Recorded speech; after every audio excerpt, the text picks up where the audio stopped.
नमस्कार. आपली संस्कृती, आपला इतिहास या व्याख्यानमालेतील आजच्या 53व्या पुष्पामध्ये आपल्या सगळ्यांचं मनापासून स्वागत.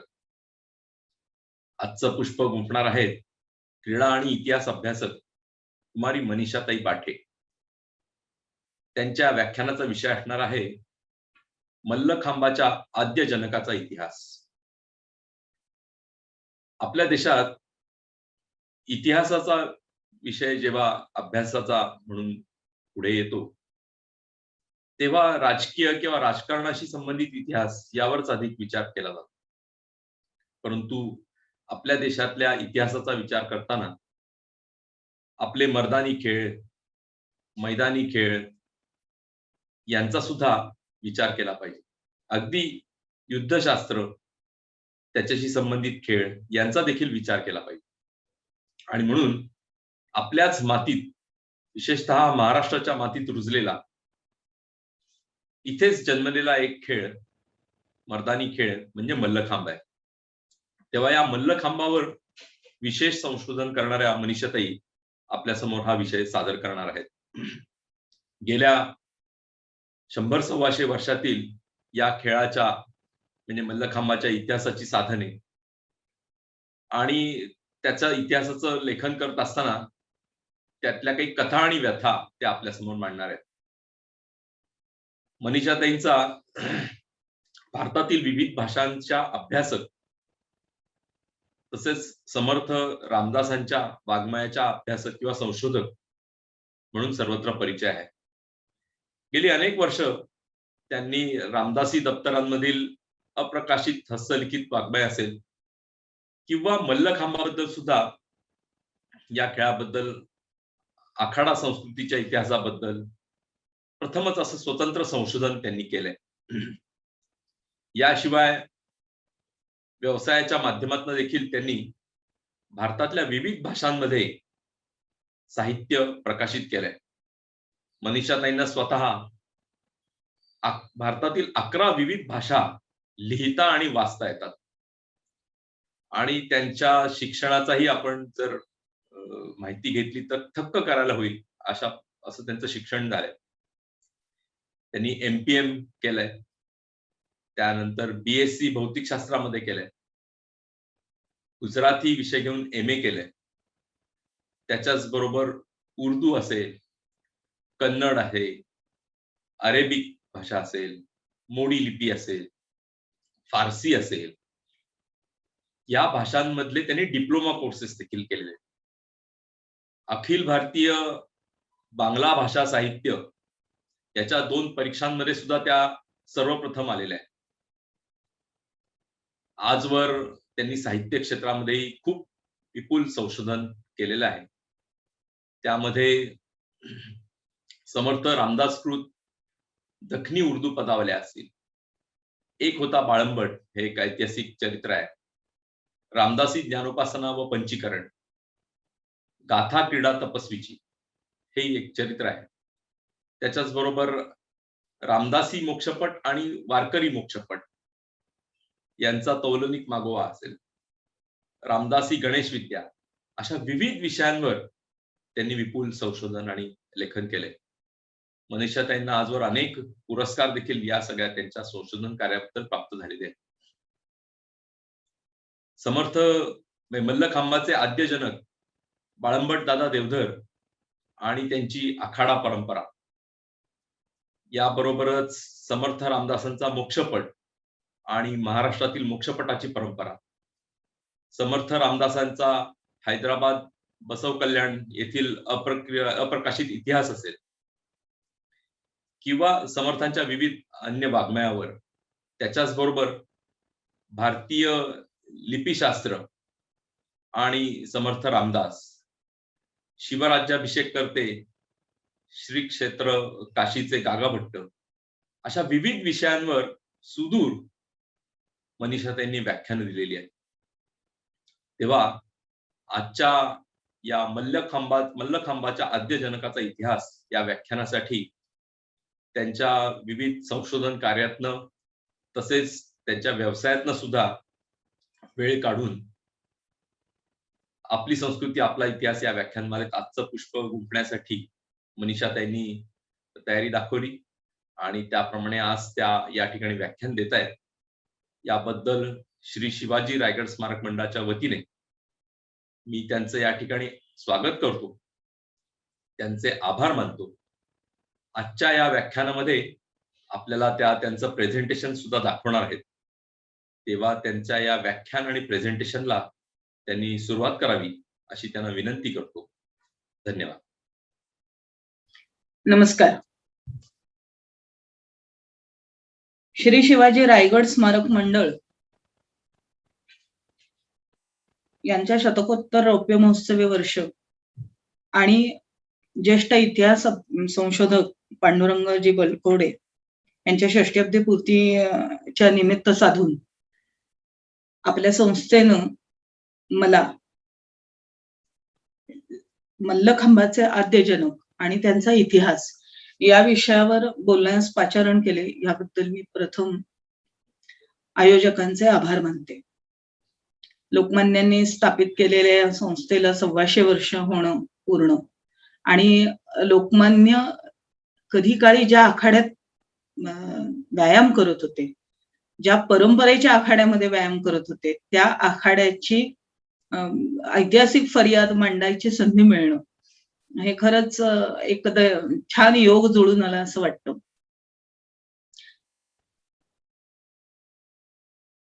मल्लखांबाचा इतिहास मांडताना 2 गोष्टी खूप स्वच्छ डोळ्यासमोर येत आहेत. जेव्हा मी या इतिहास लेखनाच्या दिशेनं सुरुवात केली, तेव्हा बऱ्याच जणांना हा प्रश्न पडला की अरे, इतिहास आणि ही खेळ ह्या 2 गोष्टी कशा काय या एकत्र मानतायत? भारतीय संस्कृती आणि भारतीय इतिहास या व्याख्यानमालेच्या विषयातच माझी भूमिका वेगळी मांडायची आवश्यकता नाही असं मला वाटतं. कारण आपल्या आयोजकांनी या 2 गोष्टींना आधीच एकत्र जुळवले. जे साधारण भारतभरच्या इतिहास लेखनाला नीट अभ्यासलं किंवा त्याचा विहंगम पाहिला तर असं जाणवतं की इतिहास म्हटलं की समाजातल्या राजकीय घडामोडी झालेल्या मांडणं आणि त्या संदर्भातच राजकीय मुद्द्यांवर प्रवादांवर बोलणं किंवा प्रत्यक्ष झालेल्या वृत्तांवर बोलणं म्हणजे इतिहास. पण भारताच्या समृद्ध संस्कृतीच्या अष्टांगांबद्दल लेखन व्हायला पाहिजे ऐतिहासिक, असा थोडीशी ही भूमिका अभ्यासकांची समूह मांडली गेली नाहीये. अभ्यासकांचा सर्वसाधारण कल हा आपल्याला इतिहास हा राजकीय एका पैलू बरोबरच महत्व जातो असं मानण्याची पद्धत रूढ आहे. पण भारतीय संस्कृतीच्या अष्टांगातले बाकीचे जे कला, क्रीडा, अध्यात्म, धर्म आणि समाजकारण, अर्थकारण ह्या अष्टांगांचा विचार केला तर अशा इंडेक्सवर इतिहास लिहिला गेला पाहिजे आणि या सर्व क्षेत्रांचा इतिहास लेखनामध्ये एक विशिष्ट चिकित्सक दृष्टी पाहिजे.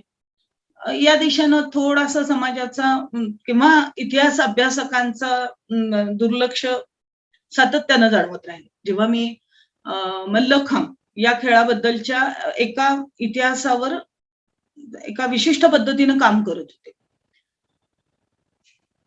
थोडासा माझ्या विषया आधीची एक पूर्वपीठिका म्हणा किंवा या अभ्यासाकडे वळण्यामागची भूमिका म्हणा ती समजावून पहिली सांगते.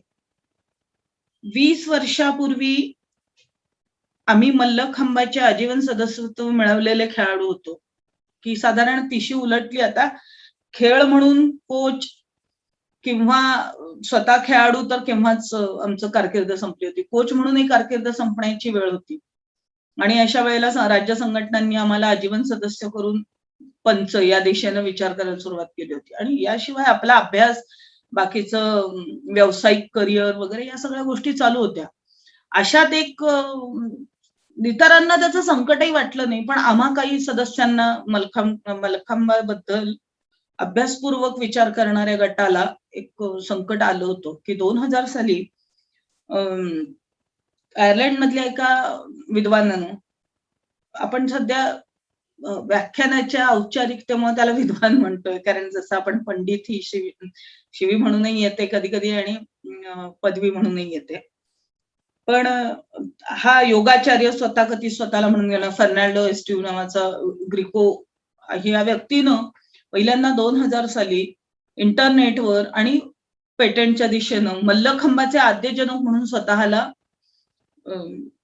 जाहीर केलं. आणि साधारण माझ्या आजोबांनी हा खेळ सुरू केला आणि मग आम्ही त्याच्यावर वेगवेगळ्या उड्या डेव्हलप केल्या आणि जो काय त्याला योग्य वाटला तो इतिहास त्यानं मांडला होता. त्यावेळेला मल्लखांब संघटनेसमोर प्रश्न होता तो घ्यावा असंही काही लोकांना वाटलं नव्हतं. पण मुंबईला काशी व्यायाम मंदिर म्हणून एक आहे व्यायामशाळा. त्या आखाड्यातल्या महेश अटाळेंनी हा मुद्दा उचलून धरला होता. बाकी आमच्यासारखे छोटे-छोटे स्वतःचं करिअर उभं करू इच्छिणारे मी तर व्यवसायाची नुकतीच सुरुवात केली होती. पण अर्थात तो व्यवसाय प्रकाशनाच्या दिशेनं असल्यामुळं मलाही तो माझाही भाग वाटला होता. पण प्रथम मांडणी होत असताना अटाळेंनी ज्यावेळेला त्या संदर्भातली ऐतिहासिक साधनं वगैरे पाहिली, त्यावेळेला असं लक्षात आलं की त्या सगळ्या खूप गोष्टी कमकुवत होत्या. किंबहुना ब्रिटिश काळामध्ये साधारण 1860 नंतर ते 1940 पर्यंत काही ब्रिटिशांनी जे लेखन केलं भारतीय या सगळ्या क्षेत्रांवरचं डॉक्युमेंटेशन म्हणू आपण ज्याला, त्यावेळेला त्यांनी पूर्वसाधनं जी उपलब्ध होती त्याच्यातल्या मेजर गोष्टींना नाकारलं. नाकारायचं मुख्य कारण आपली लेखन पद्धती होती. आता मी हे मुद्दामून एवढ्यासाठी मध्ये आणलं की अशा साधनांना घेऊन अटाळेंनी त्यावेळेला काहीतरी एक इंग्रजी डॉक्युमेंटेशन केलं आणि काही सकाळ फाउंडेशन असेल किंवा अजून काही दात्यांना धरलं. कारण ही योगा कॉन्फरन्स पहिली जागतिक पोर्तुगलला होणार होती. तिथं जाऊन त्या कार्यक्रमामध्ये घुसून अटाळेंनी 2 विद्यार्थी मल्लखांबाचे बरोबर नेले होते. विमानातून मल्लखांब बरोबर नेला होता आणि चक्क तिथं मल्लखांब करून दाखवला आणि ह्या क्रीडा संस्कृतीचा साधारण 250 वर्षाचा त्यावेळेला त्यांनी मांडत असताना 200 वर्षाचा इतिहास आहे. हा भारतीय खेळ आहे. असं सगळं मांडत तिथं सगळ्या लोकांसमोर त्या फर्नांडोला अगदी त्याचं या संदर्भातला पर्दाफाश केला. पण त्या निमित्तानं पुन्हा एकदा तो सगळे प्रश्न ऐरणीवर आले. कारण त्यासाठी त्याच्याजवळ जे तथाकथित डॉक्युमेंट होतं आधाराचं ते मल्लखांब व्यायाम कोश म्हणून होतं. साधारण 1936 मध्ये बडोद्याचे सरदार मुजुमदार दत्तात्रय मुजुमदारांनी त्या व्यायाम कोशाची निर्मिती केली होती. अर्थात ती निर्मिती इतकी ज्ञानकोशासारखी होती की त्याच्यात ऐतिहासिक मुद्दे सुद्धा जे मांडले होते ते पूर्वसाधनांवर होते. आता पूर्वसाधनं मी एवढ्यासाठी म्हणते की नारायण गुरु म्हणून त्यांचे गुरु ज्यांनी मल्लखांब संस्थापकाचा चिरंजीव या नात्यानं ज्या काही स्मृतिश्रुती सांगितल्या त्यावर आधारित जी पारंपरिक पद्धत आहे भारताची चमत्कारिक पूर्ण वगैरे अशा गोष्टी त्या स्वरूपात लिहिलेला इतिहास होता. मल्लखांबाचा त्या संदर्भातली झालेला तो कलह जे काय फाईट होती म्हणू आपण ज्याला ती 20 वर्षापूर्वी संपल्यासारखी बहुधा झाली. पण व्यावसायिक दृष्टीनं असेल किंवा अजून माझा तो अभ्यासाचाही विषय होता म्हणून असेल. पण त्या दिशेनं एक वैचारिक प्रक्रिया सुरू राहिली. दुर्दैवानं भारतात मध्ये या अशा प्रकारच्या कुणी लढती लढल्या तरी आपल्या शासन व्यवस्था म्हणा किंवा इथल्या समाज व्यवस्थेमध्ये म्हणा डॉक्युमेंटेशन हा मुद्दा आजही आमचा कमकुवत आहे. अशा वेळेला आम्ही जो घाट घातला होता आणि तो अर्धवट राहिला. पुढं जेव्हा व्यावसायिक सगळ्या माझ्या मागण्या आयुष्याच्या सगळ्या पूर्ण झाल्या त्यावेळेला रामदास विषयक संशोधन पहिलं मी आरंभलं होतं. आणि जेव्हा संशोधन लेखनाची एक चांगली पकड आली लेखनामध्ये त्यावेळेला त्या मांडणीला आता आपण क्रीडा इतिहास या दिशेनं न्यावं असं पहिल्यांदा वाटलं. कारण ते त्या ग्रंथाचं प्रकाशन आणि ते यश नुकतंच हातात होतं आणि मी काय कर्मधर्म संयोगानं असं म्हणता येणार नाही, कारण मी नॉर्मली मीटिंगला मल्लखांब राज्य संघटनेच्या जात नाही. पण परत एकदा 2016ला गेले, तेव्हा परत तोच प्रश्न पाहिला की आद्यजनक मल्लखांबाचे कोण आहेत, याच्यावर आम्ही वाद घालणार. ते जातीय वाचकतेमध्ये बोलणार. कुणी त्याचं निर्मिती केली ही त्याच्या जातीवर अवलंबून असू शकत नाही, किंवा नंतर त्यानं काय इतिहास घडवला हाही जातीवाचकतेकडे नेता येत नाही. केलेलं कार्य महत्वाचं का जात महत्वाची, त्याच्यावरून होणारी भांडणं महत्वाची, आणि ती इतिहासात किती आणायची, इतिहास आणणं योग्य आहे का, हे सगळे प्रश्न पुन्हा एकदा दाटले. आणि मग त्या दिशेनं हातात आलेल्या ज्या कलेचा वापर करून काय आपण करू शकतो, तर इतिहास संशोधनाची पकडीनं त्यातल्या सगळ्या डॉक्युमेंटेशनला मला अभ्यासता आलं. आता मूळ मुद्द्याकडे येऊ आपण, की फर्नांडो म्हटला मी आद्यजनक आहे मल्लखांब या खेळाचा, भारतामध्ये निर्मित झालेल्या या खेळाचा, आणि त्या अगेन्स्ट आमच्या इथल्या राज्य संघटना मल्लखांबाच्या किंवा तथाकथित स्वतःला विद्वान म्हणवणाऱ्या काही मंडळींनी लिहिलेल्या लेखनामध्ये काय होतं, आमच्याकडे मारुती मल्लखांब कळत होता. मग मारुती नंतर आमचे सगळे पूर्वज मल्लखांब करत होते. त्यानंतर हा खेळाचा आद्य जनक आहे हा खेळ सगळ्या खेळांचा. आणि दुर्दैवानं यातला अजून एक अर्धवट बुद्धीत अनुवाद केलेला मानसोल्लास नावाच्या ग्रंथाचा उल्लेख झाला. तो एक जरा त्यातल्या त्यात इंटेलिजंट पद्धतीनं लेखनांमध्ये आलेला मुद्दा होता. मी जेव्हा मल्लखांबाचा इतिहास लिहायला घेतला खेळाचा, तेव्हा या सगळ्या गोष्टींचं अध्ययन करतच होते. म्हणजे ऐतिहासिक साधनं म्हणून मी पूर्वलेखनही वाचून काढलं, आणि त्या विषयामध्ये म्हणजे पेशवाईच्या जे काय हस्तलिखित होती पेशवाईच्या त्या काळातली, जेव्हा बाळंबट दादा देवधर होते, मल्लखांबाचे आद्यजनक बाळंबट दादा देवधर आहेत की नाही, कारण व्यायाम ज्ञान कोशामध्ये आद्यजनक बाळंबट दादा देवधर हे मी सांगतोय ना म्हणजे आहे, अशा अधिकारानं कुठेतरी दत्तात्रय मुजुमदारांनी तो व्यायाम कोशामध्ये विषय मांडला होता. त्यांना सुदैवानं राजाश्रय पण होता. बडोद्याचे शासक सयाजीराव गायकवाडांनी अर्थकारण ज्या ग्रंथाचं पाहिलं होतं, आणि मुजुमदार कुटुंबानं स्वतःही त्याच्यात बरंच योगदान दिलेलं. पण अशा कोशामध्ये एकदा उल्लेख झाला म्हणजे तो इतिहास प्रूफ झाला, असं त्या काळात तरी कदाचित तो विषय थांबला असेल 1936 मध्ये. पण आज पुन्हा त्या विषयाला शिंग फुटतात.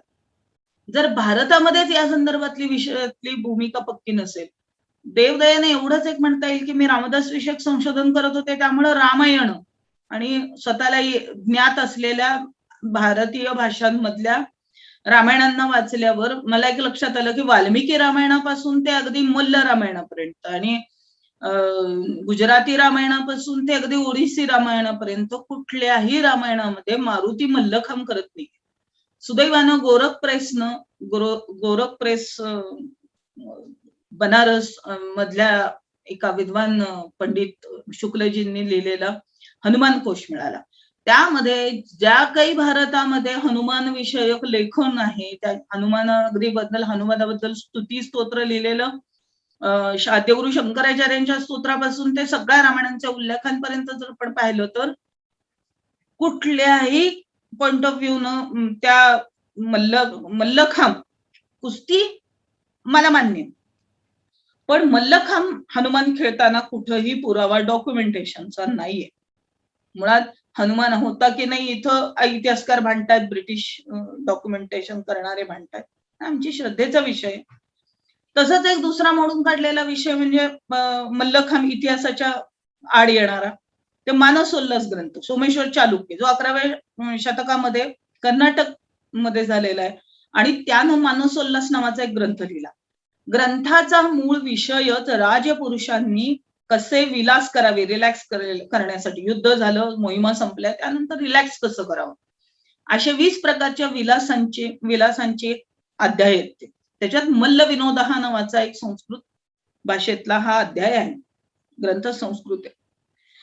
एकतर तो त्या अध्यायामध्ये त्या श्लोकांमध्ये, कारण मी माझ्या त्या ग्रंथामध्ये मल्लखांबाच्या इतिहासाच्या ते सगळे श्लोक दिलेले आहेत. त्या श्लोकांच्या आधारे कुठंही हे सिद्ध होत नाही की मल्लखांब या खेळाला तत्कालीन मल्ल खेळत होते, कारण मग असं लक्षात आलं इतिहास संशोधन करत असताना की मुळात हा वाद का येतो?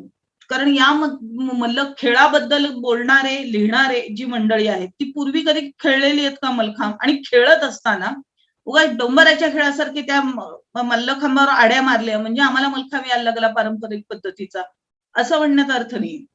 म्हणजे मी स्वतः साताऱ्याच्या भिडे गुरुजी व्यायामशाळेची विद्यार्थिनी आहे, आखाड्याची विद्यार्थिनी. पारंपरिक आखाड्यात आल्याबरोबर मुदगल, तिथल्या ज्या काही बोथाट्या वगैरे हे जे काय इन्स्ट्रुमेंट म्हणता येईल ज्याला साधन आहेत व्यायामाची, आखाड्याची, पारंपरिक भारतीय आखाड्यांमध्ये हौदा, त्याच्यात उतरायची माती, माती त्या रेतीमधल्या वैशिष्ट्य, तिथं स्थापित असलेला हनुमान, या सगळ्या गोष्टींची काही लॉजिक्स आहेत एकमेकांशी जोडलेली आणि ती हजारो वर्ष भारतीय आखाड्यांमध्ये आहेत. मग असा अभ्यास करत नेला तेव्हा लक्षात आलं की मल्लाविषयी एक 2-3 ग्रंथ भारतीय संस्कृतीत आहेत. त्या संस्कृतीच्या ग्रंथांमध्ये कुठं मल्लखांबाचा उल्लेख आहे का असा उलटा शोध घेतला.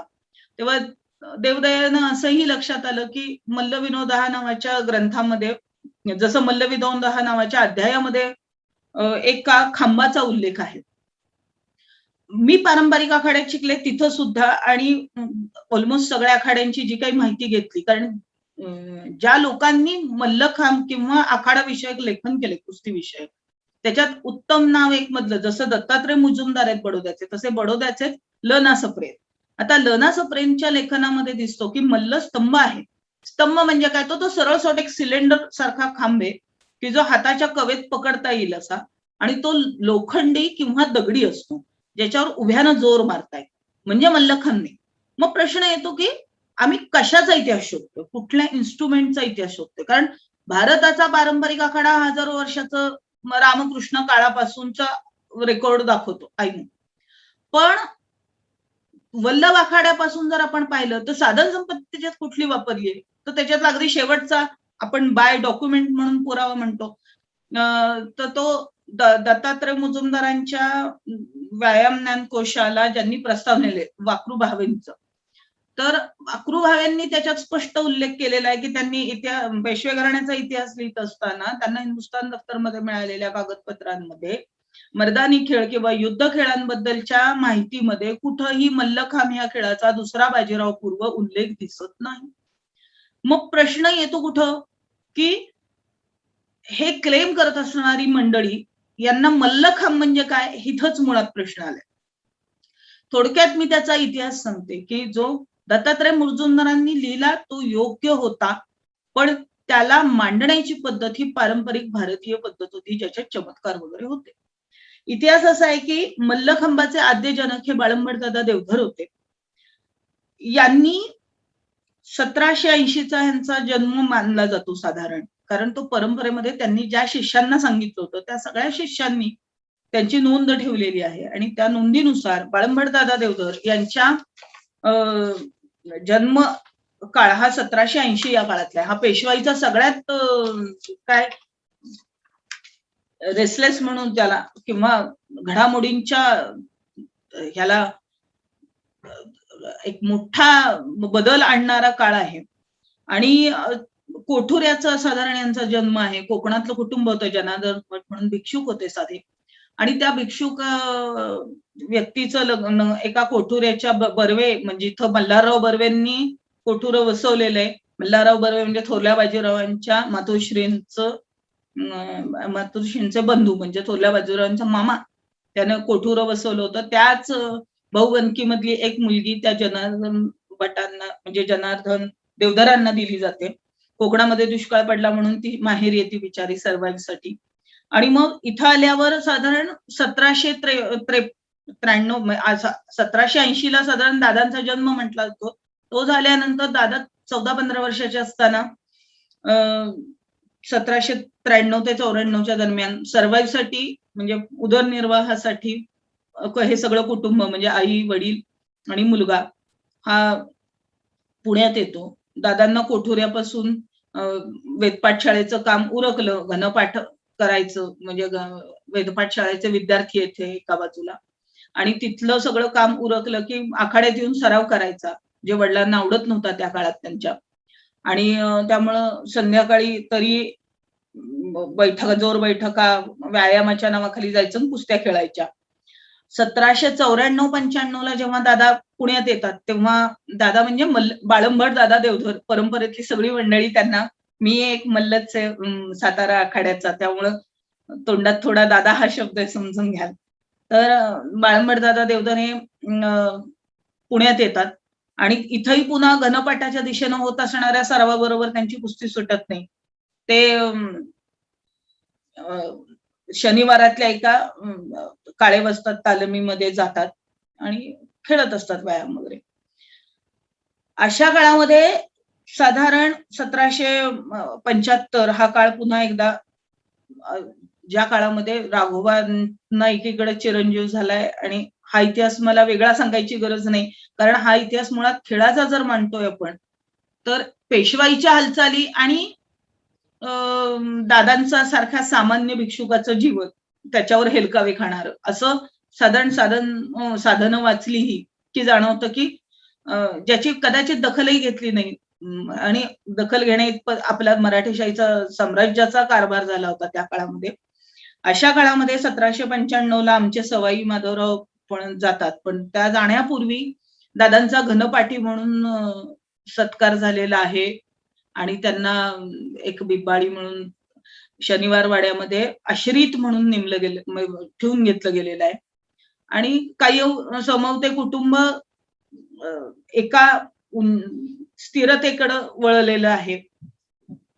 1795ला 28 ऑक्टोबरला जेव्हा सवाई माधवरावांचा मृत्यू झाला, साधारण त्याच काळामध्ये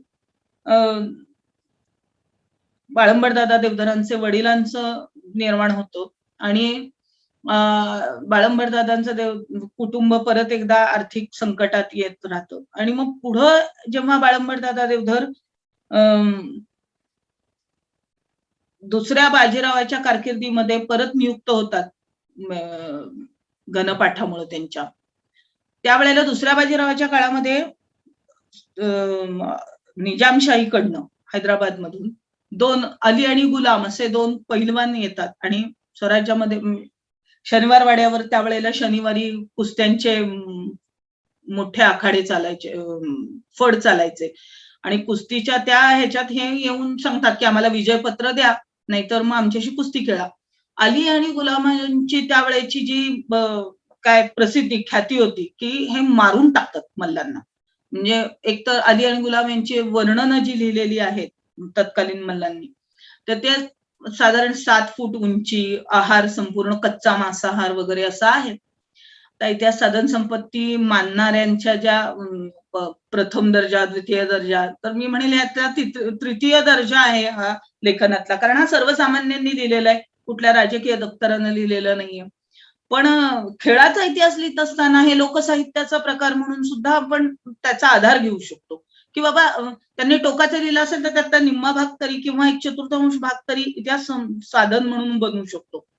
तसं त्या अली आणि गुलामांच्या बरोबर कुस्ती खेळायला कुणीही तयार होत नाही, आणि मग दुसऱ्या बाजीरावांना त्याचं संकट वाटतं की अरे काय आपल्याला एवढ्याशा लोकांना विजयपत्र द्यावं लागणार. आज जसं खेळामधून एक प्रकारचं युद्ध आपण क्रिकेटच्या मैदानात अनुभवतो, भारत पाकिस्तान युद्ध म्हटलं की बाकी भल्या भल्यांना ज्यांना क्रिकेट कळत सुद्धा नाही ती सुद्धा मंडळी त्याच्यात स्वतःचा अहंकार लावतात. तर तो काळ असा होता की मराठे शाहीचं इतकं हे आलंय का की अली आणि गुलामांना आम्ही लगेच विजयपत्र देणार कुस्ती न खेळता, पण कुस्ती खेळायची म्हणजे मरायचं, कोण मारणार असा तो प्रश्न होता. मग शेवटी स्वामीनिष्ठा असणाऱ्या बाळंबडदादा देवधरांना वाटतं की नाही मी कुस्ती खेळतो, मग बाकी सगळे अडवतात. असं एका स्मृतीमध्ये नारायण गुरु असं म्हणतात की सगळ्यांनी अडवलं एवढ्यासाठी की उगाच ब्रह्महत्या, ब्राह्मण हात मेला शनिवार वाड्याच्या दारात असं पाप लागायला नको म्हणून थांबवा त्यांना आणि खेळू देऊ नका. पण बाजीराव त्यांची एकूण शरीरयष्टी आणि कुस्तीची आवड, बरं हा 2 वेदांचा घनपाठी एका बाजूला, म्हणजे त्यांचं रेकॉर्ड कुठेही नाही की त्यांच्या 7 पिढ्यांमध्ये पळाले असतील, खेळले असतील, मलखांब काही नव्हतं. आणि अचानक त्यांना परवानगी मिळते आणि कोठुऱ्याला येतात, जिथं आई वडिलांच्या मृत्यूनंतर आर्थिक संकटामुळे परत येऊन माहेरी राहते. तिच्याकडे येतात आणि तिला सांगतात की तिला काही आपण आवाहन घेतलं ते विडा उचललेला वगैरे काहीही बोलत नाहीत आणि तिला नमस्कार करून सकाळी उठान लवकर आवरून सप्तशृंगी गडावर जाऊन बसतात. आणि मग तिथं त्यांनी एक देवीचं अनुष्ठान केलं आणि तिथं त्यांना इथं थोडासा इतिहास साधनं जी मल्लखांब या खेळाबद्दल उपलब्ध आहेत तिथं थोडासा टर्न येतो, कारण 125 वर्षापूर्वी या अशा चमत्कारिक गोष्टी इतिहास होऊ शकत नाही हे आपल्या लोकांना थोडं प्रथा किंवा लेखन प्रथांमध्ये हे ठाऊक नव्हतं. त्यामुळं नारायण गुरूंनी सांगितलेली जी श्रुती स्मृती आहे त्या डायरी मधलं दत्तात्रय मुजुरांना हा गोळा असं वाटला नाही की सप्तशृंगी गडावर त्यांना हनुमंताचा साक्षात्कार झाला आणि हनुमंतांनी त्यांना सांगितलं की अरे तू माझ्याबरोबर कुस्ती खेळू शकत नाही कारण माझ्या एका पकडीत मरशील, तर तू एक काम कर, ह्या मी सांगतो या पकडी या झाडावर करून पहा, त्यासाठी आपण असं करू या झाडाचा आकार एक मानवाकृती करू. त्यामुळे मल्लखांबाचा आकार त्यांनी असा मानवाकृती केला की ज्या मानवाकृती आकारावर त्यांनी कुस्तीचा सराव करताना डोक्यावर वार करायचं नाही, डोक्याचा भाग सगळ्यात लहान, मधला मानेचा एक भाग जिथं पकडायची मान पकडायची आपण मानेवरच काय असेल तो प्रहार करायचे आणि खाली शरीर आहेच त्या शरीरावरही आपण कुस्तीचे डावपेच करायचे. अर्थात हनुमंताने शिकवल्यामुळे त्या माकडांच्या उड्यांशी साधर्म्य असणाऱ्या पकडी शिकवल्या गेल्या. तो सगळा सराव 6 महिने झाल्यावर कंदमुळं खाऊन केलेला सराव होता दादांचा. बाळंबड दादा देवधर जेव्हा खाली आले म्हणजे पुण्यामध्ये त्यावेळेला जरा इतर वेळेपेक्षा बरी प्रकृती अजून टणटणीत झालेली अनुभवली, पण तरी सगळे याच भूतदयेनं आले होते शनिवार वाड्यावर की अरे अली किंवा गुलामच्या हातून आता एक ब्राह्मण मरणार. आणि देवधर मात्र कुस्ती खेळायला जेव्हा उतरले आणि जेव्हा नॉर्मली पंजे लढवून ज्या प्रकारे कुस्ती खेळली जाते की 2 मल्ल एकमेकांना दंड झुकतून पंजे धरतात एकमेकांचे, इथं दादांनी दंड थोपटले आणि दुसऱ्या क्षणाला गरकन उडी मारून पाय दोन्ही गुडघ्यांच्या मागची बाजू म्हणजे पगलेमध्ये मानेचा भाग त्या मल्लाचा पकडला. हा प्रकार सगळ्यांनी पाहिलेला नव्हता. एखाद्या वानरासारख्या उड्या चालल्या होत्या आणि कुस्तीचे तत्कालापर्यंत जर आपण पाहिलं तर कुस्तीचे कृष्णी कुस्ती, जांबुवंती कुस्ती, भीमी कुस्ती या कुस्तीच्या प्रकारांमध्ये आपण दंड आणि हाताच्या प्रहारांनी काम करतो, पण बाळंबड दादा देवधर अशा प्रकारची कुस्ती दाखवते ज्याच्यामध्ये पायाखालचा म्हणजे कमरेखालच्या भागांनी वर प्रहार करणे. आता त्या कुस्तीमध्ये ते जिंकले आणि ज्या कुस्तीला पाहायला असं म्हटलं जातं की ब्रिटिश अधिकारी सुद्धा आले होते की अली आणि गुलामच्या हातनं मारणारी माणसं पाहिजे ही एक विकृती त्यावेळेला बऱ्याच बाहेरच्या मंडळींमध्ये होती, पण त्या कुस्तीमध्ये उलटा बघता बघता तो अली हा ठार झाला आणि मग गुलाम पळत सुटला ते सगळं तमाशे बघून. या इतिहासाला पाहिलं की असं वाटतं की तिथं टर्निंग पॉइंट काय आला होता की दादांनी वैदिक होते सांगितलं असतं मला साक्षात्कार झाला असं झालं तसं झालं आणि एक मठ ठाटून बसले की अरे मारुतीचा डायरेक्ट साक्षात्कार आहे, तर तिथं तो खेळ म्हणून पुढे आला नसता. पण दादांनी काय झालं हे वृत्त सांगून हा मल्लखांब असतो आणि हा मी असा मल्ल विद्येचा सराव करण्यासाठी केलेला खांब म्हणून मल्लखांब असं दादांनीच त्याला नाव दिलं. तसा खांब इथं त्यांनी तासून घेतला. तिथं जो झाडामध्ये तासला होता तो कोठुऱ्याला आजही पाहायला मिळतो. मान्यता आहे की ते कोठुऱ्याचं बर्व्यांचं घर अजूनही तिथं आहे. अजूनही तिथलं मंडळी त्यांचे पुढचे वंशज सांगतात की हो हा मल्लखांब असा आहे. तो जो आद्य मल्लखांब सोडला तरी इथल्या सुद्धा त्यांनी शनिवारवाड्यामध्ये इथल्या मुलांना खेळण्यासाठी स्थापन केला. अशी ही मल्लखांब निर्मितीची कथा आहे. आता या इन्स्ट्रुमेंटला तयार करणारी आद्यजनक बाळंबड दादा देवधर ही व्यक्ती वैदिक होती, पण तरीही या व्यक्तीनं ही परंपरा त्यावेळेला असणाऱ्या जातीय व्यवस्थेला तोडून सर्व समाजापर्यंत नेली होती. त्याचा आपण एक काय आलेख पाहूयात की इतिहास म्हणून जर आपण एखाद्या खेळाचा किंवा विषयाचा मांडतो किंवा आम्ही हे आद्यजनक होते म्हणतो त्यावेळेला 2-3 गोष्टी वैशिष्ट्यपूर्ण आहेत की ज्या इतिहास म्हणून मला स्पष्ट दिसल्या ज्या मी ग्रंथात मांडलेल्या आहेत. त्यातला एक भाग मी तुम्हाला इथं दाखवू शकते की बाळंबड दादा देवधरांच्या या त्यावेळेला ते इथून पेशवाई बरखास्त झाल्यानंतर बाळंबड दादा देवधर पुढं ह्याला ब्रह्मवर्ताला जात होते तेव्हा त्यांनी हे खेळ तोपर्यंत बऱ्यापैकी पसरलेला होता, त्यांचा पुण्यामध्ये प्रचलित झालेला होता, त्यांचे शिष्य त्यांच्या बरोबर येत होते. अर्थात ह्या सगळ्या घटनाक्रमामध्ये तुम्ही लक्षात घ्या की ते एक साधे आश्रित आहेत पेशव्यांचे, त्यामुळं त्यांच्या नोंदी पेशवा दफ्तरामध्ये मिळाल्या नाहीत, पण त्यांच्या बडोद्याच्या भागामध्ये पसरलेले हे जे पुण्यातले विद्यार्थी आहेत, तर त्या परंपरेबद्दल आपण विचार करू शकतो की काय झालं असावं.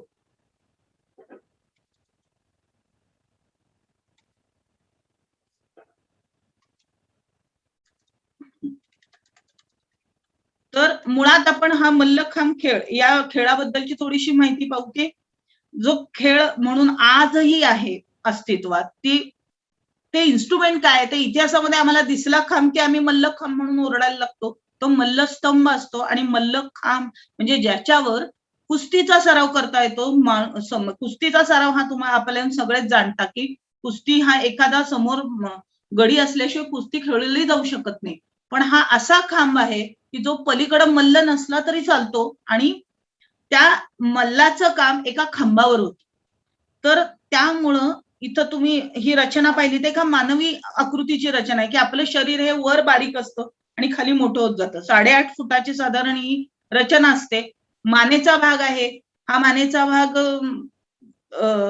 जिथं मल्लखांब या पद्धतीच्या कुस्तीचा सगळ्यात मोठा आघात करायचा भाग आहे की जिथल्या शिरा तोडून दादांनी गळखोडा नावाच्या पकडी मारून मानेच्या शिरा तोडून त्या अलीला ठार मारला होता कुस्तीमध्ये, जो अक्षरशः 2 पायातून फासटून लोकांना मारत होता. त्याला दादांनी साध्या पायाच्या पगलेनं तोडला त्याची शिरा. आणि डोकं ज्याच्यात कुस्तीमध्ये आपण वार करण्याची पद्धत नाहीये, त्यामुळे मल्लखांबाची तुम्ही रचना पाहिली तर वरच्या बोंडावर चढून उभे राहा म्हणजे आम्ही जिंकलो याला, पण त्या माणसाच्या डोक्यावर वार करण्याची एकही पकड मल्लखांब या खेळात नाही. आता गोंधळ असा झाला की नंतर दादा जेव्हा खेळत होते मल्लखांब, तेव्हा मल्लखांब हे इन्स्ट्रुमेंट होतं, म्हणजे साइड इन्स्ट्रुमेंट ऑफ रेसलिंग, म्हणजे कुस्तीचं एक साधन होतं. या साधनामध्ये जर तुम्ही पाहिलं तर साधारण 1812 मध्ये दादांचा विवाह झाला तेव्हा त्यांनी 7ही आखाड्यांमध्ये स्वतःची वस्तादी प्रूव्ह केली होती, म्हणजे ते वस्ताद म्हणून माहिती होते. माहित नाही पण त्यावेळेच्या पेशवे शासनाला दादांना युद्ध कलेसाठी का घ्यावं वाटलं नाही, असे अनेक प्रश्न इतिहासात पडतात वाचत असताना. किंवा त्यांना ट्रेनर म्हणून त्या काळाच्या सैनिकी प्रशिक्षणावर का नेमलं नाही. किंवा जेव्हा 1816 ते 17 या काळामध्ये म्हणजे 17 नोव्हेंबरला शनिवार वाड्यावर युनियनचा जॅक फडकला, त्यावेळेला एक सर्वसामान्य माणसाप्रमाणे बाळंबड दादा देवधर हे आपल्या घरात बसून हा सगळा खेळ बघत होते राजकारणातला, पण ते स्वतः एक सैनिकी किंवा राजकीय पदांवर नसल्यामुळे एक आश्रिताची भूमिका बजावत होते. 1818 ला जेव्हा ते इथनं बाहेर पडतात तेव्हा ब्रह्मावर्तामध्ये स्वतः आमचा पेशवे पेन्शन खाऊन शांत बसतो, पण त्यांच्या हाताखाली कुस्ती बलखाम डाव शिकणारा नानासाहेब काहीतरी विचार करत असतो. एका बाजूला बाळंबड दादा देवधर विचार करतायत की मी इथं बसून आयतं बिदागी खाऊन आश्रितासारखा जगू शकत नाही, कारण त्यांच्या इकडं पुण्यामध्ये तयार झालेले विद्यार्थी आपण जर पाहिले तर हरिपंत बर्वे आहेत, सुलतान नावाचा एक अमृतसरला खेळाडू तयार झाला होता, पण गोपाळ सोनी आहेत, कोंडनाना भट गोडबोले आहेत आणि टके जमाल आहे. टके जमाल हा विद्यार्थी तर दादांचा असा होता की हा पुण्याचा एक अनाथ मुलगा होता आणि ज्याला त्यांनी मल्लखांब शिकवला. तर त्याचं इल्फिन्स्टन समोर जेव्हा एकदा पेशवाई इथं पुण्यात असताना डेमो झालं मल्लखांबाचं, त्यावेळेला मल्लखांबावर 5 किलो लोणी थोपलं गेलं आणि त्या लोण्यावर त्यानं म्हणजे इतका घसरडा मल्लखांब असताना मल्लखांबाच्या पकडी करून दाखवले. जेव्हा दादा बाळशास्त्री साठे पुण्यातच राहिले, जे त्यांचे आखाड्यात तयार झाले होते, म्हणजे महादेव आखाड्यामध्ये तयार झालेले विद्यार्थी होते.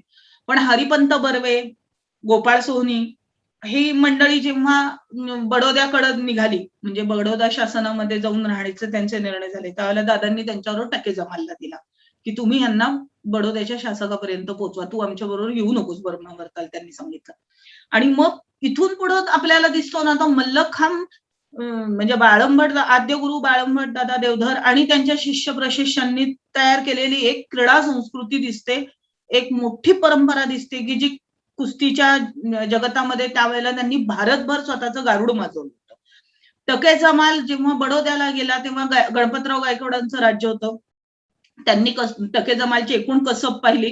त्यांनी राजपुत्र तिथल्या सैनिकी प्रशिक्षणाला टके जमालांना ठेवून घेतलं. म्हणजे मल्लखांब हा खेळ त्यांनी तत्कालातल्या बडोद्याच्या सैन्याला कंपल्सरी केला होता. पहा हे कसं दैवाचा दुर्विलास आहे की पेशव्यांना इथं वाटलं नाही पुण्यामध्ये की दादांना असं नेमावं, पण त्यांच्या विद्यार्थ्याला तो खेळ खेळल्याबद्दल बडोदा शासन मात्र तो खेळ सैनिकांना शिकवला गेला पाहिजे आणि अशा प्रकारे की उगाच दोघांचा वेळ जात नाही तर 4 खांब लावा, 4 जण कुस्तीचा सराव एका खांबावर करतात तेव्हा उतरून बाकीच्या पुढच्या प्रशिक्षणात ही जी काय हे होती धाटी आखली गेली ती टके जमालची अर्थातच दादांच्या शिक्षणाचं फळ होतं. दादांच्या या खेळाच्या बेसवर जर आपण पाहिलं तर अनेक गुरु परंपरा पोचल्या गेलेल्या आहेत आखाड्यातल्या. पण एक वैशिष्ट्यपूर्ण रचना मला वाटली ती की त्यावेळेला अजूनही उत्तरेत जर आपण आखाड्यात पाहिलं तर विशिष्ट जातीचे विशिष्ट आखाडे म्हणजे आज सवर्ण आखाडा जो असेल तर तिथं बहुजन गटातला मल्ल प्रॅक्टिस करत नाही आणि मल्ल बहुजन गटांचे असतील तर तिथं सवर्ण मल्ल जाऊन प्रॅक्टिस करत नाही. आजही 21व्या शतकातही जर उत्तरेत ही परिस्थिती होती तर दादा ब्रह्मवर्तात होते तेव्हा त्यांनी कोंडनाना भट गोडबोले व्यायामशाळेमध्ये गेले आणि तिथल्या व्यायामशाळेमध्ये त्यांनी एक ज्या विद्यार्थ्यांना तयार केलं त्या विद्यार्थ्यांमधलं एक खूप महत्वाचं नाव होतं. स्वतःची तर त्यांचे तोवर त्यांना 2 जे मुलगे झाले 3 मुलगे होते त्यांना एकूण स्वतः 3 मुलं 3 पुत्रांमधले नारायण गुरु हे संन्यासी झाले. रामचंद्र देवधरांचं लग्न केलं होतं. हे सगळे ब्रह्मावर्ताच्या त्या 1857च्या बंडाईमध्ये म्हणजे आगी लागल्या त्याच्यात रामचंद्र देवधर आणि त्यांचं कुटुंब भस्मसात झालं. पण नारायण गुरु हे संन्यासी होते आणि हेही मल्लखांब आखाड्यामधले संन्यासी आहेत, साधे संन्यासी नाही आहेत. देवधर दामोदर गुरु मोघे म्हटले जातात ते असे मल्ल होते की ज्यांनी सराव करत करत महाकालेश्वर म्हणजे उज्जैन पर्यंत हा सरावाचा सगळा घाट आणलेला दिसतो. आणि इकडं बडोद्याला जे दादा बाळंबर दादांचे विद्यार्थी होते ह्या सगळ्या विद्यार्थ्यांच्या तुम्ही आखाड्यांच्या जर परंपरा पाहिल्या तर सगळीकडे दादांचा आद्य गुरु म्हणून मूर्त्या किंवा फोटो आता आपण जो स्लाइड शोच्या सुरुवातीला फोटो पाहिला हा बडोद्याच्या गणपतराव गायकवाडांच्या दरबारातले एका आर्टिस्टनं काढलेला समोर बसून काढलेलं. त्यांना भेटीला बोलवलं होतं बडोद्याच्या गायकवाड सरकारानं पण पेशव्यांशी स्वामीनिष्ठा असलेल्या देवधरांनी त्यांना नाही म्हणून सांगितलं. त्यांचे विद्यार्थी मात्र तिथं सर्व प्रकारे त्या खेळाबद्दलच्या बिदाग्या घेत होते, खेळ पसरवत होते, त्याचा प्रचार करत होते. इथं बडोद्यामध्ये जर आपण पाहिलं तर टके जमालचे जुम्मादादा म्हणून एक विद्यार्थी शिष्य झाले. जुम्मादादांना लोकमान्य किंवा त्या लोकमान्य आणि जुम्मादादा यांच्यामधलं तुम्ही लोकमान्यांचं जर चरित्र वाचलं तर त्या परस्पर आदर प्रेम जाणवतं. जुम्मादादांनी मात्र स्वतःचे 100 वर्ष आयुष्याची पूर्ण झाली त्यावेळेला त्यांचा घेतलेला एक इंटरव्ह्यू मंत्री नावाचं दैनिक आहे तिकडचं त्या दैनिकामध्ये जुम्मादादा सांगतात की मी आजही स्वतःला तरुण फील करतो आणि मी लोकमान्यांना स्वतःचा गुरु मानतो, पथदर्शक मानतो. या जुम्मादादांनी 1901 मध्ये बडोद्यात पहिला गणेशोत्सव सुरू केला. मुस्लिम आहे हा माणूस पण तरी स्वतःच्या क्रीडा आखाड्यातून ज्या वेळेला बडोद्याला लोकमान्य गेलेले त्यावेळेला ते जुम्मादादा आखाड्यात उतरलेले म्हणजे राहायसाठी. ते कधी गायकवाड पॅलेसला गेले नाही आणि शास्त्र्यानुपोळ म्हणून एक परंपरा दिसते तिथली म्हणजे शास्त्र्याचं बोळ अशी पूर्ण ब्राह्मणांची आळी आहे तिथं. त्या सवर्ण गटामध्येही कधी लोकमान्य राहायला गेले नाही. ते कायम जुम्मादादा आखाड्यामध्ये गेलेले राहायला. आता हा जो तुम्ही खेळाच्या परंपरा पाहिल्या तर ह्या इतक्या एकमेकांशी घनिष्ठ दिसतात आणि ह्या एकूण सगळी नाड पुन्हा एकदा बाळंबर दादा देवधरांबरोबर जोडलेली दिसते. नारायण गुरु पुरं शेवटच्या काळामध्ये काशीमध्ये झालेल्या सगळ्या जाळपोळीनंतर बडोद्यात येऊन राहिले दत्तात्रय मुजुमदारांकडं आणि दत्तात्रय मुजुमदारांकडं राहिलेले असताना त्यांनी ज्या काही ब्रह्मावर्ताच्या किंवा बनारसच्या स्मृतिश्रुती लिहून काढल्या त्यामध्ये आपल्याला ह्या खेळाच्या इतिहासाची सगळी साधन संपत्ती मिळते. अजून एक महत्वपूर्ण ब्रह्मावर्ताचं म्हणजे बिठूरला बनारसमध्ये जाऊन बिठूरला असताना बनारसमध्ये जाऊन बाळंबरदादा देवधरांनी मल्लखांबासाठी जो एक विद्यार्थी तयार केला होता दामोदर गुरु मोघे तर त्यांनी नंतर असं खेळामध्ये लक्षात आलं त्यांच्या की कुस्ती म्हणून आपण जो विचार करतो त्याच्यामध्ये परत एकदा पायाच्या पकडी हाताच्या पकडी याच्यामध्ये 10 बोटं हाताची आणि पायाची 10 बोटं ही वापरली गेली पाहिजे अशा प्रकारचा कुस्तीत विचार झालेला नाहीये. तर तो व्हायला हवा. आता संशोधनात्मक दृष्टीनं खेळाकडे पाहणं हा व्ह्यू त्यांना त्यांच्या गुरूंनी दिला असं ते एका ठिकाणी म्हणतात. आता बाळंबट दादांनी या संदर्भात लेखन केलं होतं असंही नारायण गुरूंच्या लेखनात आहे. पण ते लेखन अद्याप मला मिळालेलं नाही. मी अजूनही शोधात आहे दफ्तरांच्या. पण साधारण व्यायामशास्त्रावर या मंडळींनी लेखन केलेलं ही सगळी फळी आहे. आणि कालापर्यंत जे काय व्यायामशास्त्रामध्ये होतं ते इथं यायला हवं असं कागदावर या दृष्टीने ह्या सगळे लोक झटलेली दिसतात. दामोदर मोग्यांनी त्यासाठी वेत पाण्यात भिजत घातले. वेत म्हणजे बांबू, जो कोळा असताना हिरवा असतानाच पाण्यात भिजत घालायचा आणि 3 दिवसांना तो दोरीसारखा झाल्यावर त्यावर हाताच्या आणि पायाच्या बेचक्यांनी चढवून कसरती करायच्या, पकडी पक्क्या करायच्या. तो वेताचा मल्लखांब म्हणून प्रसिद्ध झाला पुढच्या काळामध्ये. पण तुम्ही लक्षात घ्या की हा काळ इतका विचित्र होता की जेव्हा पेशवाई संपली, मराठेशाही लढतीये, ती कुठंतरी अशा अवशेषांमध्ये लढत होती. अशा काळामध्ये ब्रिटिशांचे पंजे कसत चालले होते आणि त्यांनी आपल्या शिक्षण व्यवस्था जशा बरखास्त केल्या होत्या तशा आखाड्यांमध्येही त्यांची नजर पडली. साधारण 1917 ते 23 या काळामध्ये ब्रिटिशांनी आपल्या आखाड्यांमध्ये इंटरफिअर सुरू केलेलं होतं आणि त्यामध्ये त्यांना मल्लखांब हा एल्फिस्टनच्या काळापासून त्यांनी तो ट्रॅक ठेवला होता की ह्यांना उपसायचं. तर तो मल्लखांबावर त्यांनी घाव घातला की ह्या काय आता अशास्त्रीय इन्स्ट्रुमेंट आहे, ह्याला घेऊ नका. आणि गामा नावाचा पंजाबचा त्यावेळेला लढत खेळणारा जो होता खेळाडू मल्ल, त्याला त्यांनी युरोपात ट्रेनिंगला पाठवलं आणि तिथल्या इन्स्ट्रुमेंटची सवय लावली. तिथून आल्यावर हा कुस्ती जिंकला असं मार्केटिंग सुरू केलं होतं.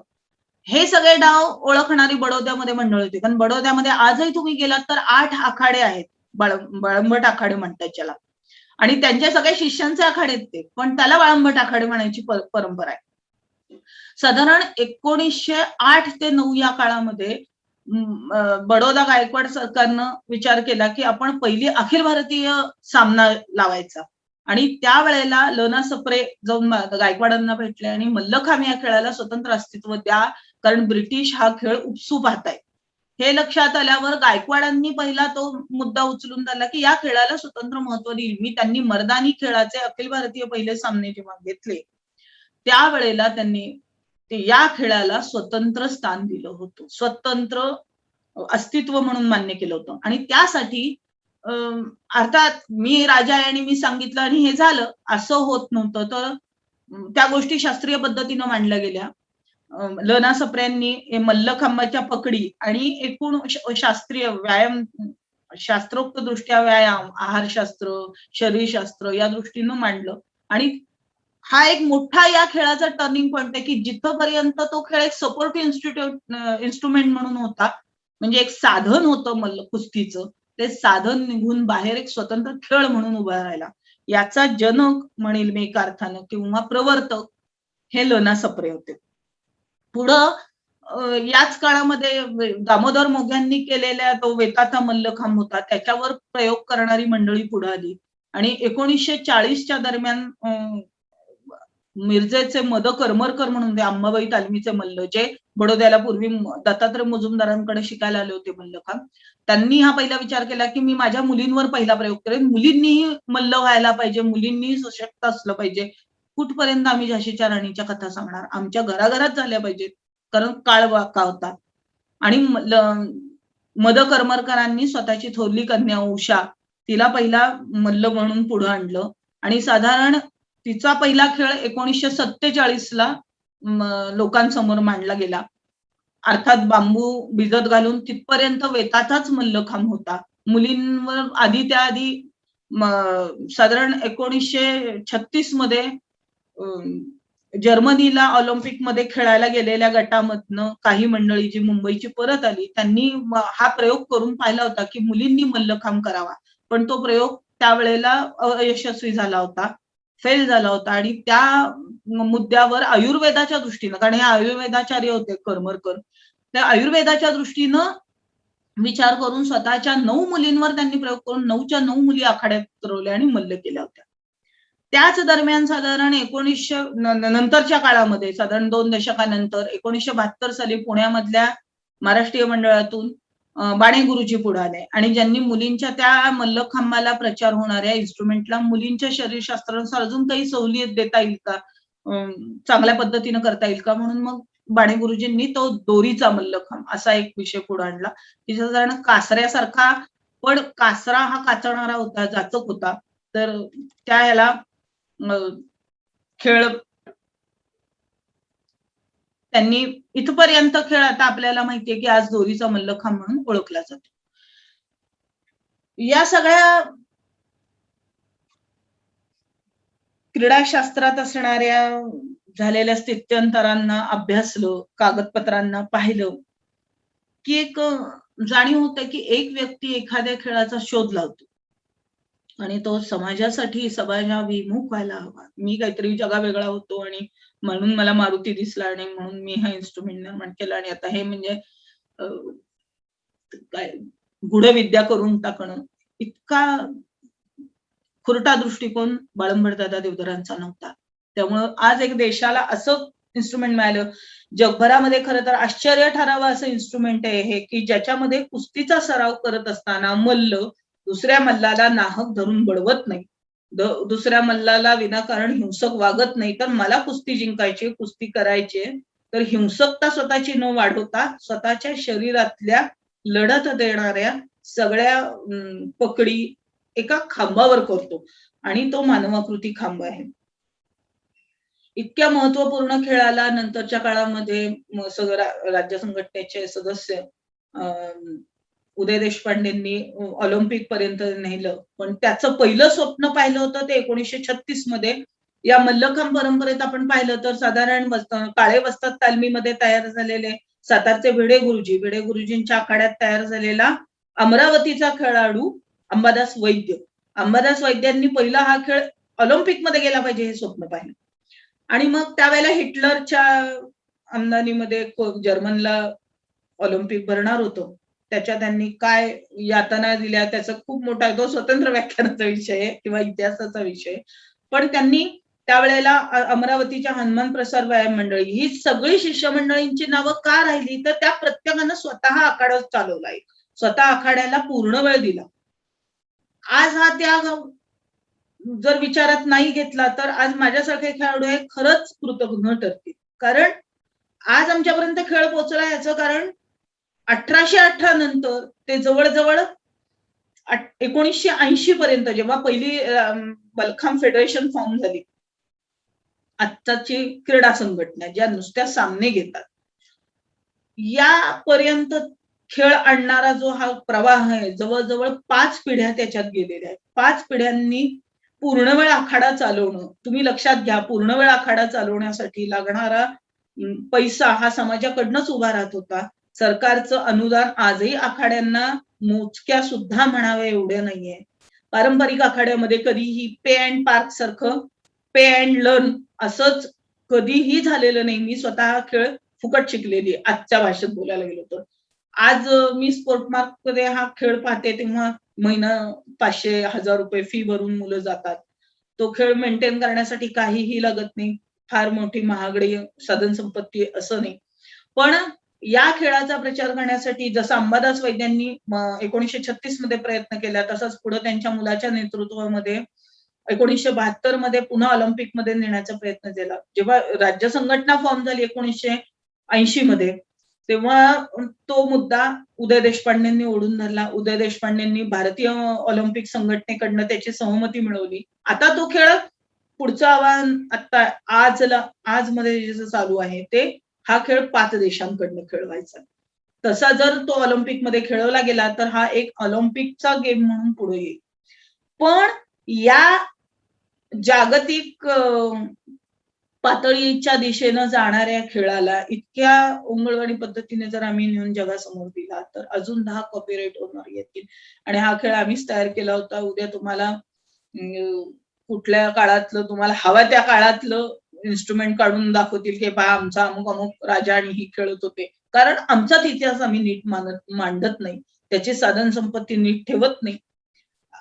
हे मी स्वतः जेव्हा एक होता बाळंबट, खरं तर हे इतिहास संशोधनपर पुस्तक आहे की ज्याच्यामध्ये लेखन करत असताना मी संपूर्ण ऐतिहासिक साधनं, या सगळ्या हस्तलिखित, मूळ हस्तलिखित, कुठल्या दर्जाचं प्रमाण आहे, प्रथम दर्जा, द्वितीय दर्जा, या सगळ्याचा विचार करून लेखन केलं होतं. पण मांडत असताना एक जाणीव झाली की इतिहास लेखन करण्याचा जो हा प्रयास आहे हा 1930-32 पासून सुरू झाला. याबद्दल पहिली सजगता आली होती ती गायकवाड मंडळींना आली होती बडोद्यातून, आणि त्या दृष्टीनं त्यांनी बडोद्यातले आखाडे जागे केले. त्यामुळे मोठ्या प्रमाणात जर आज आपण क्रीडा विषयक लेखन पाहिलं तर भारतभरात मला अभिमान वाटतो सांगायला मराठी भाषिकांनीच केलेलं आहे, पण ते बडोद्यातून झालेलं. दुसरा मुद्दा, मी जेव्हा त्याचं हे चॅलेंज ऍक्सेप्ट केलं की हो हे आद्यजनक आहेत, त्यांच्या पूर्व कुणीही अशा प्रकारचं, कारण एक तर ते स्वतःही सांगतात की ते आद्यजनक, आणि त्यांच्या काळामध्ये त्यांच्या नावासमोर जेव्हा आद्यजनक लागलं होतं, ही मंडळी ज्या सच्च्या पद्धतीनं ते आयुष्य घालून या खेळासाठी उभी राहिलेली आहेत, याच्यामध्ये त्यांनी कुठेतरी आधीचं कन्सेप्ट ढापून स्वतः डेव्हलप करून नाही. मध्यंतरी एक पुस्तक माझ्या बघण्यात आलं होतं उदय कुलकर्णींनी लिहिलेलं, जेम्स वेल्सचं म्हणजे सवाई माधवराव कालीन पेंटर आहे हा, जो परदेशातून येऊन इथली चित्र काढली, एम्परर मधल्या बऱ्याच जणांची चित्र काढली.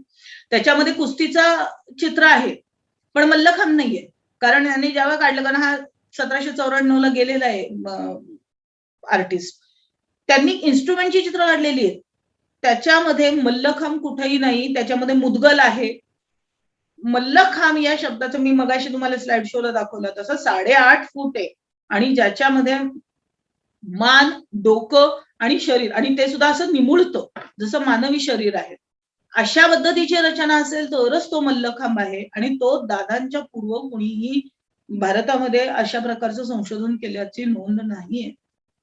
तरीही आमच्यामध्ये काही प्रवाद जातीवाचक उठतात आणि या कटला भट वगैरे काही नाही कोणी असं केलं. आमचा मारुती खेळत होता मानस उल्हासमध्ये, तिथले मल्ल विलास करत असताना मल्लखांब खेळतात, हे म्हणजे खरंच अज्ञानाचा डोंगर होता. कोणीतरी अनुवाद केला संस्कृतमध्ये आणि त्याला मल्लखांब म्हटलं मराठीमध्ये, म्हणजे तो मल्लखांब होतो आणि तो मल्लस्तंभ वेगळा आहे, ज्याला कुठलाही आकार नाही, जो ठोकळ्यासारखा आहे, गोलाकार खांब आहे, जो दगडी होता वर्णनामध्ये, लाकडी नव्हता. आत्ताचा मल्लखांब हा लाकडी आहे, जो शरीराचे साल्ट उपटत नाही. हे दुसरा एक मल्ल संशोधन करत होता दिल्लीतून, कुश डेवर नावाचा, हा मूळचा गुजराती आहे आणि यानं आता तो डेक्कनला संशोधन करतोय. मल्ल पुराणावर त्यानं संशोधन केलेलं आहे. त्यानं संपूर्ण भारतभरातल्या मल्ल स्कल्पचरचे फोटो घेऊन, म्हणजे साधारण इथं केव्हापासून कुस्ती खेळली गेली असं कृष्णी जांबवंती याच्यावर त्यानं अभ्यास केलेला आहे. आणि या सगळ्या संशोधनाला मी नीट पाहिलं, त्याला भेटली आणि त्याच्या अभ्यासाला स्वतः अभ्यास केला त्याच्या अभ्यासाचा, तेव्हा त्यानेही मला स्पष्ट केलं की त्याला मल्ल पुराणापासून ते आत्ताच्या अगदी शिल्पांपर्यंत कुठंही मल्लखांब दिसलेला नाही. म्हणजे आता प्रत्यक्ष संशोधनामध्ये इतक्या वेळा सिद्ध करून सुद्धा हा खेळ अजूनही संघर्षच करत आहे की हाचा आद्यजनक कोण आहे. आपल्या इथं संशोधन केलं, एखाद्या व्यक्तीने एखादी नवनिर्मिती केली, तर त्या निर्मितीचं डॉक्युमेंटेशन ठेवणं, त्या अशा प्रत्येक चांगल्या भारतीय परंपरेत गोष्टी आहेत की ज्या कुणीतरी निर्माण केलेल्या होत्या, त्याशिवाय त्या आपल्या समाजाला मिळालेल्या नाहीयेत, पण त्याचं नीट डॉक्युमेंटेशन ठेवणं हे समूह परंपरेत नाही झालं. त्या बिचाऱ्यांनी जेव्हा ते निर्माण केलं होतं त्याला चमत्कृती जोडल्याशिवाय समाजाने ऍक्सेप्ट केलं नसतं कदाचित. त्यामुळे त्यांनी ते म्हटलं, जसं दादांनी सांगितलं की त्यांना ह्याचा हनुमंताचा साक्षात्कार झाला आणि हनुमंतानं स्वतःवर पकडी करण्याऐवजी त्या झाडावर करायला लावल्या, कारण मी त्याच्या पकडीत मिलो असतो. आता हनुमंत प्रत्यक्ष आला की नाही आणि त्यानं असं शिकवलं होतं की नाही, ह्याच्यावर वाद घालण्यात काही अर्थ नाहीये. पण मी जेव्हा स्वतः सप्तशृंगी गडावर माझ्या खेळातल्या मुलांना घेऊन गेले होते, तेव्हा एक अनुभव आला की तिथं दाट झाडी आहेत आणि त्या झाडीमध्ये प्रचंड ग्रे, म्हणजे साधी जी आपल्याला गावठी माकडं म्हणतो त्याच्यातला एक बरा व्हर्जन तिथं होता, की माणसा सरळ उभी राहिली तर त्या माणसाच्या कानाला वगैरे लागतील अशी साधारण 4-4.5 फुटाची माकडं, आणि ती इतक्या मोठ्या प्रमाणात की जर कोणी सहलीला गेलं तर तिथल्या वस्तू हिसकावून मारहाण करणारी माकडं आहेत.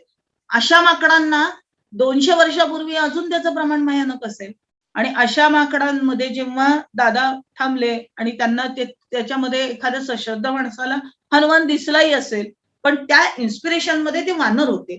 वानरासारख्याच उड्यांच्या पकडी आज मलखांबमध्ये दिसतात. अशाच प्रकारे आपण साधारण शास्त्रोक्त इतिहास लिहू शकतो आणि तो लिहिला गेला पाहिजे म्हणून मी माझा पहिला प्रयत्न एकोता बाळंबट या मलखांब परंपरेच्या इतिहास लेखनामध्ये केलेला आहे. खरं तर हा पहिला प्रयत्न 1936 मध्ये दत्तात्रय मुजुमदारांनी बडोद्यातून केला.